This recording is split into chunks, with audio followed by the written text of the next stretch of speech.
Gamercast Network.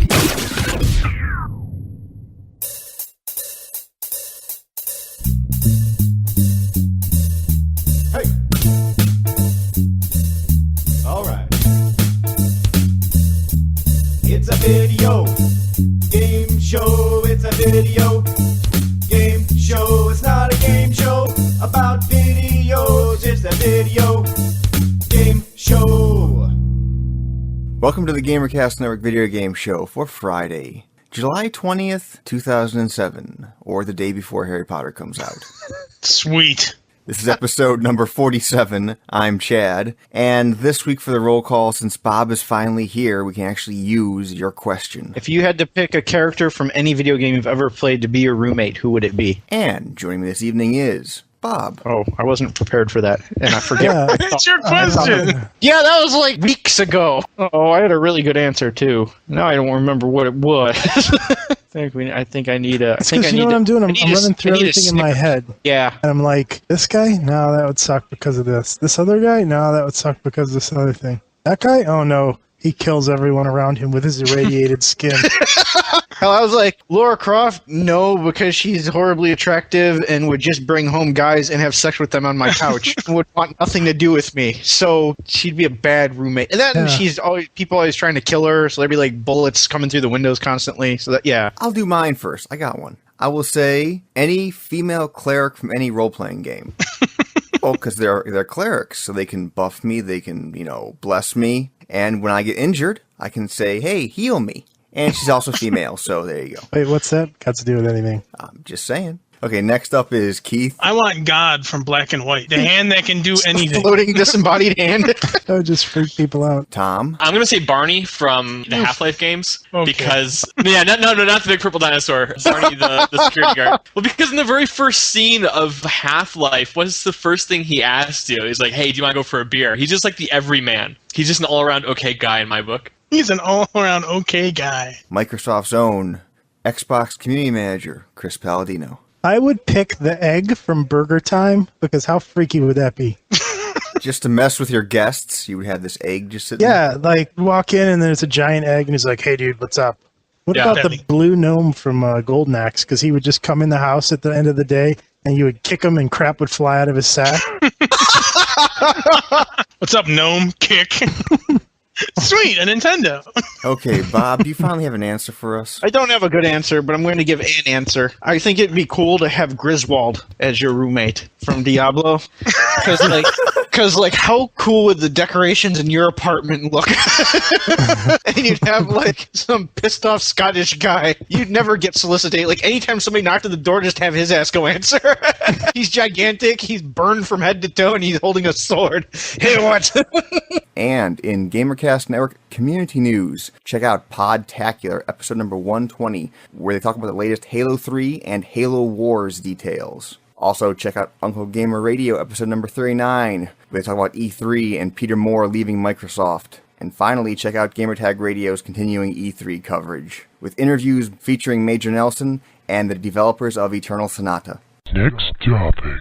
So, Peter Moore, the head honcho over at Xbox and Games for Windows, is leaving Microsoft and heading over to EA Sports. This September, I believe, is when he starts over there? Starting in September, he's going to be around Xbox until then, and then he's going to EA Sports, basically to get his family a little happier. That's sort of what they call home over there in the San Francisco Bay Area. So, what is the vibe over on the Microsoft campus? I will precede it with, it's not like Peter Moore leaving is a sign of bailing out. It's not a sign that the Xbox is going to fail. It's not any of that stuff. Now, that said, it feels like I was punched in the stomach. I mean, I really, really respect the heck out of Peter Moore, and he's one of the most respected and most liked regardless of platform. I mean, even PS3 fans in some of the forums and websites I've seen were kind of well-wishing him, and, whether they did or didn't like Xbox, he seemed like a genuine, sincere, and honest kind of guy. Okay, so who is replacing Peter Moore, I guess is the obvious question here, and his name is Don Matrick, and Don comes originally from EA, so it's almost like, I think somebody made the joke that we traded corporate VPs, so we gave him Peter and a high draft pick in exchange for Don, so we're going to see how the draft looks this upcoming year, and then we can draft somebody else. Terry That's when you're Tate. supposed to laugh. Get Terry Tate. Terry Tate. So Don was at EA, and he sort of left just after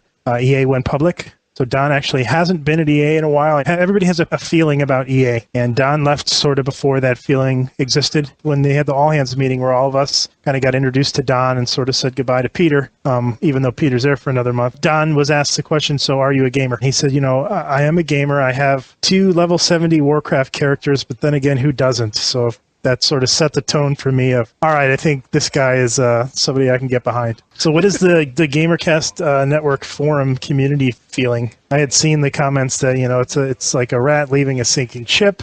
I had seen he was fired, Peter Moore. I had seen all kinds of stuff. What do you guys think? He stated that he was moving back for sort of family. That happens a lot, especially out here. So I never viewed it as him fleeing a sinking ship. I just, that just happens. I laughed from the folks that were saying, oh, he was fired. And again, this is just me sort of taking off my Microsoft hat for a minute. Usually when folks at an executive level, quote unquote, resign, they'll just say, they're moving on to pursue other interests. They don't have another job waiting for them and it's transition period and they leave. You know what I mean? So is it possible? I guess. I mean, let's face it, I'm not in every single meeting. Do I believe that he was fired? No, not even 1%. I really hope EA is serious about the whole sequel thing, and this was an actual move on their part to do something about it and reinvigorate their franchise of Madden or whatever. And I'm curious to see if they can make all those sports games that I never ever play like something enjoyable again. And the last time I enjoyed playing those things was like, when we were all sitting in your house all playing like the Browns. Yeah. Where we each had control of one character. That's the last time any of those games were any fun for me. I think what Bob said pretty much sums it up. Hopefully this is EA taking a step to reinvent itself in a sense. And because if that's what they're doing, he is the right guy for the job. I got sort of to sit down and talk to and know Peter, and it sounds biased or whatever, I don't care at this point, but he is as sincere and honest and a genuinely nice guy as he appears to be. That's nice to hear. Aww. Aww. And I can't wait to see that when he has a tattoo of Mr. John Madden on his arm. Oh, sweet Jesus, no. A shirtless John Madden. Next topic.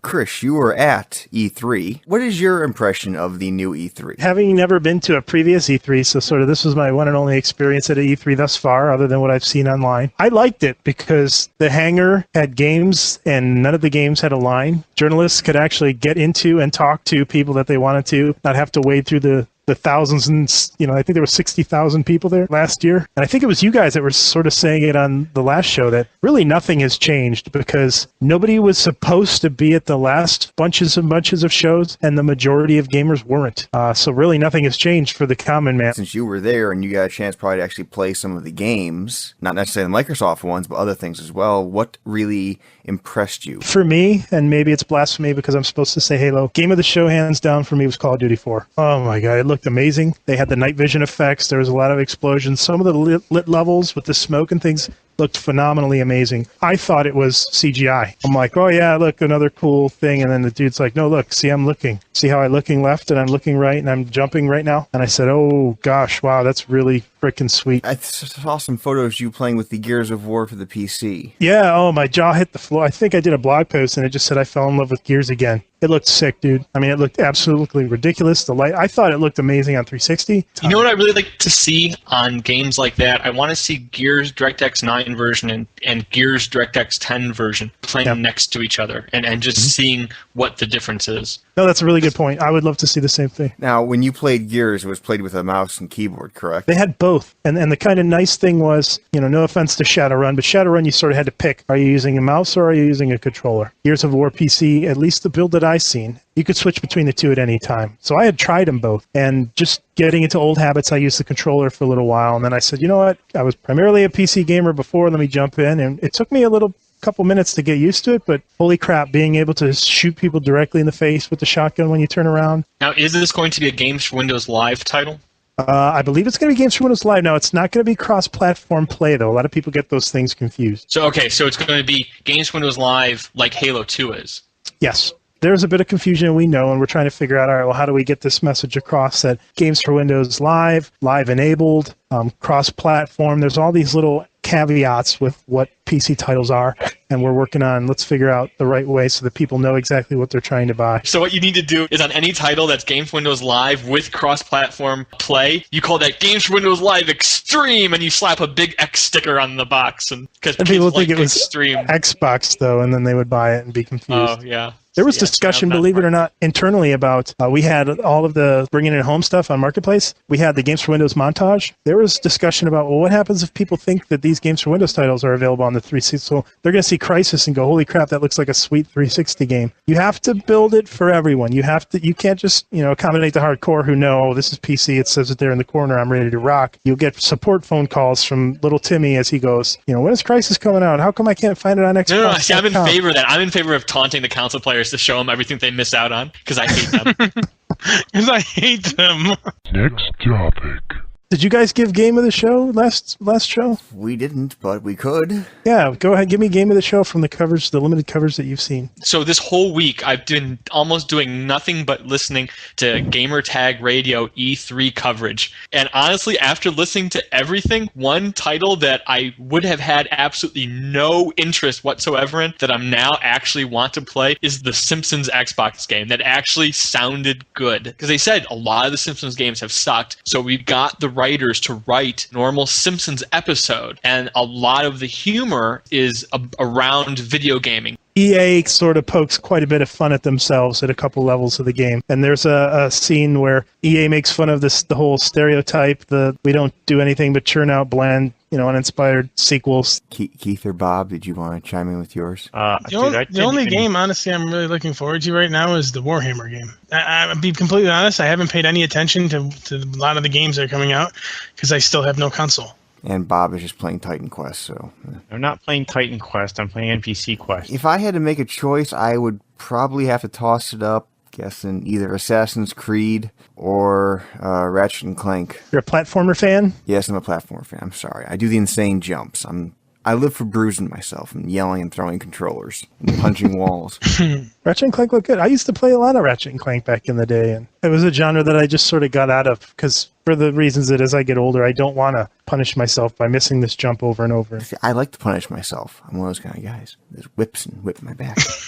Next topic. So where are you keeping that Magic Gray Xbox? Yeah, did you like that? I tell you what, Yeah. man, that really bothered me. That's sometimes that I get frustrated with the community because they don't believe you when you tell the truth. I mean, you guys know, despite everyone saying that I tap dance and everything else, you sort of know what's up. So when people But say, you guys oh, made a look, mistake. You had a fourth pedestal out there. that's not a mistake. So we had 4 pedestals and we said, well, let's just throw this other console on there. Because it automatically implies that is somehow a unique or different console from all the So others. maybe we did it because we knew people on the internet would freaking look at every single square inch of that photo and quote unquote find the mysterious new SKU. I was teasing everyone around because Vicious was there and Godfrey and Nelson and a bunch of people were there, a lot of the MVPs. So we're sitting there at the conference and I'm like, oh look, the console on the end is white. And they were just like, yeah. So as soon as the lights go off, I said, holy crap, that console is changing colors. It's now gray. And they were like, oh, yeah. Vicious kept teasing. And as a matter of fact, when Peter Moore unveiled the Halo console, he said, I have a new console. And Vicious yells out, is it gray? So, okay. Sorry, only I found that funny. The gray console was not a gray console. The Halo console is green and it's separate from what I was looking at. It was just literally a trick of lighting. So, Why was there a fourth console there to begin with? because we had 4 pedestals. So why was there 4 pedestals? That I don't know. But it was funny. People were making up code names for it was called the Gray Falcon. Did you guys see that? No, I didn't. No. Yeah. They gave the quote-unquote Falcon name tag because it's quote-unquote the Microsoft internal code name, which is interesting because I hadn't heard that. And it's gray, so they had dubbed it the Gray Falcon console. And all of us are sitting in the meetings going, what are these people smoking? Where did they get this from? And the problem is when that stuff isn't announced, then people get upset and they set the expectations themselves. I mean, it's a similar thing with the Sony thing. Everyone expected a new PSP, and it was going to have 2 analog sticks, and it was going to have a hard drive, and it was going to, and then it didn't, despite what could have been viewed as a very solid, new version of the PSP, they viewed it as, well, this is crap. It doesn't even have a hard drive. Well, no one said it was going to have a hard drive except some internet website that speculates and throws rumors up as news. Well, yeah. I mean, that's the challenge that any kind of consumer product company is going to face today, because consumers get these incredible expectations now. And with the internet, those expectations just feed on each other into a frenzy. So are rumors news? You guys are a forum and a community. Would you report? I mean, we've reported when I was with the podcast, we reported rumors as news, depending on how big the rumor is. We have no standards whatsoever, so we'll report anything that's entertaining. No, I try not to report rumors. I try to report on things that are viable, and I don't plan talking about the Halo rumored lack of online co-op because it's rumored.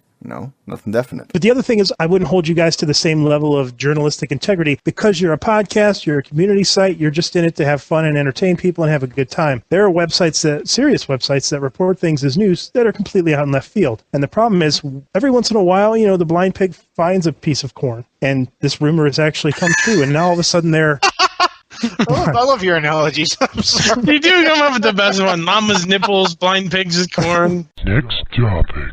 In All-Pro Football 2K8, which just came out this week. This is the game that, of course, has the throwback players in it. Yeah, like Barry Sanders and John Elway and all the guys that aren't in the current editions of Madden. But hang on. Guess who it also has? O.J. Simpson. Nice. Oh, Guess what team he plays for? These don't have real teams now. These have fake teams. You're saying he's not on the Buffalo Bills? Stab your wifers. No, his team is called the Assassins. Nice. Their mascot is a man in a cloak who has a knife in his hand. And in one of the over the scoreboard things, you see this dude during the game when they get a touchdown, makes a stabbing motion with the knife. and some of the fans get hit. I don't know about that.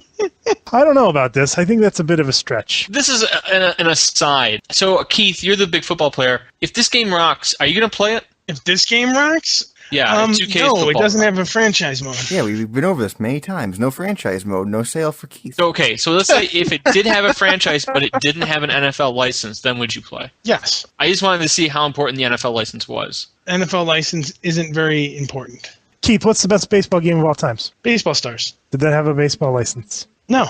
There. I want just good gameplay, and I want to have my franchise, and I want multiple players on one team. So what if they delivered to you a game that had full leagues, full all that stuff, but all the players were gnomes? I wouldn't care. I'd work Hell with it. yes. I'd buy that one. It's called Blood Bowl, I think. I don't need to play the Cleveland Browns. I can play the Buffalo Stab Your Wifers. Could be the Atlanta Pitbull Fighters. Oh. I gotta say, that makes me happy that he's getting indicted on that. Thank you for finding new and different ways to get in trouble when you score a multi-million-dollar football contract. Exactly. He's one of the highest paid For the rest of your quarterbacks. life. How can I ruin this? I know. Let's pit fight dogs. Yes. You know what? I want the job of the agent, because it's, you just walk in and you're like, so, multi-million-dollar athlete, have a seat. So pretty much all you have to do is not do anything really stupid. So don't kill anyone. Don't have an underground dog fighting league in your basement. Just play Actually, Nintendo. it's probably like, just take it easy with the drugs. Just take it easy with the alcohol. Just everything is going through. And then, like, the next day after this happened, he's like, you didn't say anything about dog fighting. That was the only thing I can think of doing. It's not a hard job. Be like, so what do I have to do to stay happy in the public? Just do what you're doing now. Be normal. Be a human being. Don't be an idiot. And then Thank he you, comes in Coach the next Dario. day and he sits down and he's like, shakes his head. What's the matter? "Oh, I got a problem, coach. I set up an elaborate underground dog fighting league. Like since yesterday? Yeah, since yesterday. I called all my friends and we bought 1,400 dogs and trained them for weeks. Next topic.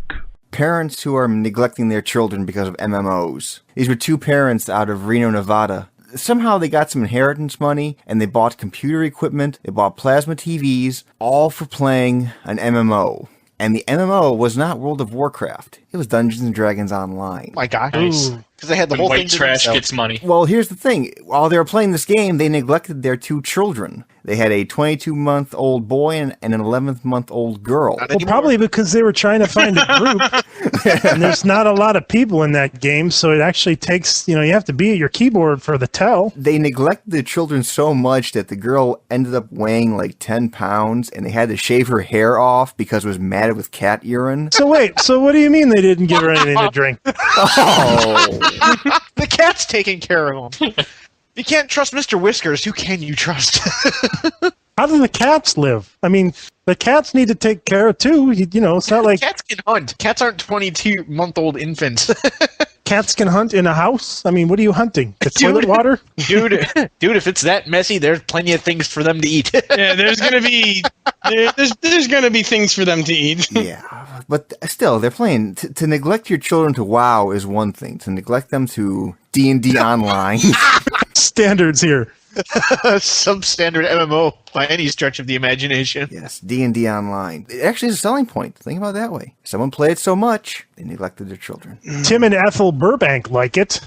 Show their mugshot on the back with, you know, the prison with all the numbers when they get arrested. I only played it for like a little bit. I didn't really put too much time into it. Did anybody here play it for more than like 5 minutes? Bob and I We played did, for yeah. a month. You level slow.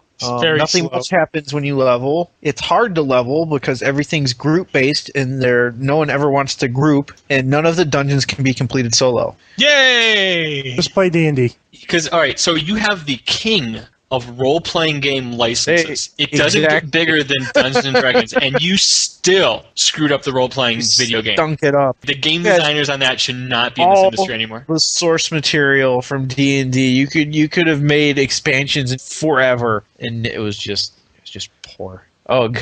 Yeah, they even made the dwarves suck. I don't know how you can even manage that one, but they did. Next topic. So this is out of Philadelphia, PA, where a 13-year-old boy stabbed his older brother in a dispute over a video game. And suppose this was a sports game. Yeah, at least be an MMO. Jesus. No, it's a sports game. He stabbed his older brother twice with a steak knife. They were arguing over whose turn it was to play, and I guess there was a rule in the house saying if you lose the match, you lose the joystick. That was the rule we had, too. Good thing Chris never broke it. I would have gutted his ass like a fish. But yeah, it's kind of sad. It's sad because it's a sports game. It'd be funny if it was an MMO. See, that's where I'm going. It's sad How- because he didn't abide by the rules of the house. See, at first I was going to say it was understandable because I know being a little kid how contentious playing the NES was when there was one NES in the house and 3 young boys, and we would fight all the time over who got to play. Over the young boys. Over the young boys. by the time that my brothers and I were like teenagers in high school, we got along, and by then you're mature enough where you don't fight over playing the N64 at that time. This is Philadelphia. This is where people pick you up and spin you around with a basketball hipster boombox. What the hell are you talking about? Fresh Prince of Bel-Air, West West Philadelphia. Born and raised on the yeah. playground. Where I spent most of my days. In this TV show, they picked him up and spun him when he hit the jukebox with the You're ball. right, yeah. That would have been a great Family Guy outtake. Like, I needed the visual. It would be like, Peter, Chris went to Philadelphia. Oh no, Philadelphia! And then it would cut to that. We're going to mess you up good. Spin, spin, spin. I hope you learned your lesson. Yeah. Next topic. This is a kid in England was on eBay, and he won himself... How much? What was his buy it now price? Not that kind of auction. He won a PlayStation 2 and a couple games in an eBay auction for about $200. Hey, it's all mine. That's a lot for a That is a PlayStation 2 man. and a That couple is games. Chad. Hang on a second. That is a horrible story. I'm so sorry. Well, hang on. The good part's coming. Things are looking up for him. The gnome showed up, No, when he got the PlayStation 2, It was a hooker. no, he opened the box. and a gnome jumped out. A snake bit him. It was filled with love. It was filled with anthrax. No, it was filled with a PlayStation 2 and about $90,000. Sweet. Wow. No games, though. He didn't get the game. Oh, darn. Was it drug money? What is this how people are The police actually don't know. They're trying to find the guy who... He called the cops. Yeah. Screw that. Excuse me, officer. I opened a box and it has $90,000 in it. Yeah, but honestly, I understand why he called the cops because the sender has your address, obviously, if he shipped it to you. Then you're going to get Bruno show up. Yeah, you had that money I sent you to hold for me while I was coming over here? I don't know. $90,000 can buy you one hell of a rifle. And still have plenty left over for a car. You could invest it and tell him to wait 3 months. That's where we need the cricket noise. Yeah. No, because you'd get money and interest. That wasn't even funny. It's the truth. We don't like the truth here. It's just funny. Next topic. So finally, Puzzle Quest is being ported to everything now. It's finally coming out for the PC. It's also coming out to the PS2, Wii, and cell phones. Let me tell you what version I wouldn't buy. Let's just say that. It's coming out to almost everything. Xbox Online, PS2, PC. What would you buy it for? Yeah, let's guess what platform Tom will buy it for. Anyone? Live Arcade? Can you play, like, if I have the computer, can I play people on Xbox? Probably not. Probably I would not. doubt it. Then I'd probably get the Xbox 360. I think my only problem with playing on the 360 was it'd be a lot easier to play with a mouse. Like, especially during the time matches. Left, up. Oh, time ran out. Sorry. See, if I could have just clicked on it, I probably would have won. What are the price? What's the PC price? I don't think they've announced prices yet. Let's make assumptions. I mean, it's, what, $30 for the PSP and the DS? So are you expecting to be more or less on the PC? I would probably go in the $30 range for the PC. I don't see why it would be more. What do you think the 360 version should? Because, I mean, you just said it's okay to be 30 on the PC and it's 30 on the DS, but I bet you if they charged 30, they would freak out. And I will proceed this with there haven't been any announcements on price. I would expect no less than 25 for the fully featured game. I mean, that's got a lot of playtime with it, and then all the multiplayer and stuff to go along with it. I mean, it's pretty much a full game. I'd almost expect that to be just sold in a store. Tom, I think it was you that said games on arcade have things like expected price points. Well, Chris, Microsoft is the one that has built that perception, especially when you call it, quote, arcade. The implication is it's smaller styled games. Okay, here's a question. The expansion for Oblivion, how much does that run? $20? Thought it was something like that. I don't know. That's a good question. Let's just assume it's 20. I didn't see a lot of people freaking out about it because it looked like they were happy with the value for their dollar. Or they could totally go the other way with Puzzle Quest and, microtransaction the hell out of it. Each character class is... Sell each class separately? See that? I wouldn't even bother buying it. Why? I only want to be warrior anyway. Like tonight. I was going to say, let's take Bob. Let's say Bob is assuming it'll be 30. Let's just take that assumption. Divide that by 4, right? So it's going to be $7. So $7 per class. I'm comfortable with that. As long as it adds up to something reasonable. What I don't like was microtransactions. You get the fully featured game and end up spending $60 when each microtransaction only costs like $3 or something.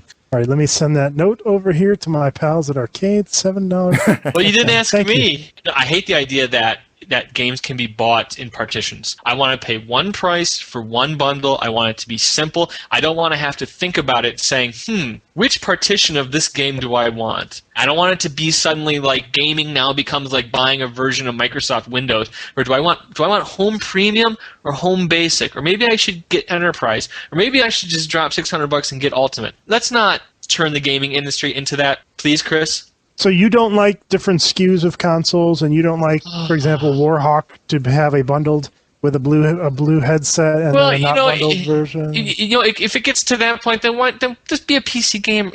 There's no incentive. I'll put it this way. If that's the way console gaming is going to go, then there's absolutely no incentive whatsoever for me to dip my toe into that area. Because I'm not a console gamer now, and the only thing that would attract me to console gaming is the lounging factor, the just being easier factor. If you're not going to make it easy, if you're going to make it more complicated, then I'm just going to stay over here in this world, a world that I'm already having plenty of fun in. Next topic. I don't know if I should give a ham sandwich or a share dream pie to the developers of the Transformers game for the Xbox, because they kind of broke my faith in physics in the world. Physics are relevant. In the game, you have to go hand-to-hand combat some of the Transformers. You're Ironhide, and you have to go beat a Decepticon down. So in one of the guys you had to fight, they had these big whirling blades on their head. Try and punch him, the whirling blade hits you and you fly back. Doesn't work. You have to first stun the Decepticon. So in this game, you can pick up objects in the environment and throw them around. Now, naturally, physics would say you're going to need something heavier than yourself to stop this guy from whirling his head around. So there's tanks and those kind of things you can pick up. However, tanks kind of take a little time to pick up. They're pretty heavy and that kind of thing. So for some reason, they didn't really tweak. This thing that hits the guy doesn't have to have all kinds of mass. So you can pick up a shrub and throw it at him, and it will stun him, and then walk up and start beating him down. So your fist, which weighs 5 times as much as the shrub, has no effect. No. But the shrub, in and of its own. Make things make sense. Don't hurt my head when I'm trying to think. Should I pick up the tank or the shrub? I should be able to always say pick up the tank. It's going to work better than the shrub. But no, the shrub works pretty well. You're asking an awful lot for really a game that's built off of a movie IP. You know who's really bad at that? I was at Target today or yesterday, and Nintendo DS is really bad at that. So I was looking at just the lineup of games that was left left and right in front of me, and it was like Spider-Man 3 DS, Ratatouille DS, Rise of the Silver Surfer DS. Shrubbery should not take out Transformers. That was the point of my conversation. Is the game any good? It's That means no. Oh, okay. I ran through it in about 6 hours. It's really pretty easy. Well, yes, he used the deadly shrubbery as his main attack. Honestly, yeah. Once you figure out the shrubs can pretty much take out a Transformer and stun them, you don't pick up cars or tanks. Because the cars explode when you pick them up. For some strange, even though they're not on fire when you pick them up, somehow they burst into flames. You guys did not buy that package? I paid extra for that. That way when Godzilla comes to try and eat my car, I think it's only like another $100. The car will blow up if it's over 10 feet off the ground. I fill my trunk with shrapnel.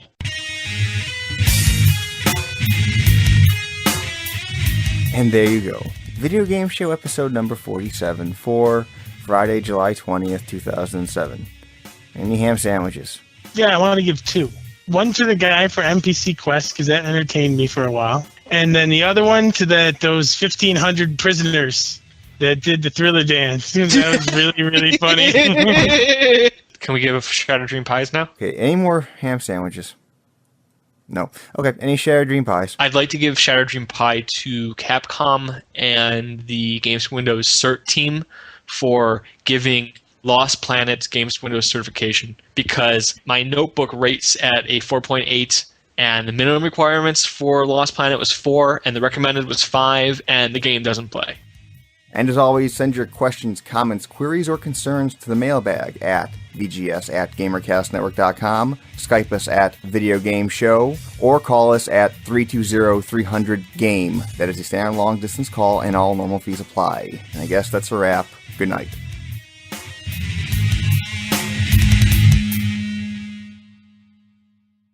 By the way, Yo. you guys have to see The Departed. Don't bring that film up to me. Did you not like it? It's a remake. It's a remake and plot only of a Hong Kong film called Infernal Affairs, which is the greatest film of all time. Dude, you're too underground for your own good. Yeah, dude. Whatever. All I know is The Departed was a very entertaining movie. It's just like anytime any new movie comes out, you read it, the book or the manga, like 7 years ago, and you're like, dude, nothing's new. Everything sucks. Why can't they just do everything like it's supposed to be done? I actually feel bad. In my ignorance, I enjoy things more. Oh, speaking of things that are annoying, at work today, people are going around the office. They're like, "Are you going to the Harry Potter parties this weekend?" Dude, Harry Potter is this age's Star Wars. And Harry Potter is based on a DC comic book series from 1990 called Books of Magic, and it was better. Dude, you have I commend your wealth of useless knowledge. Thank you.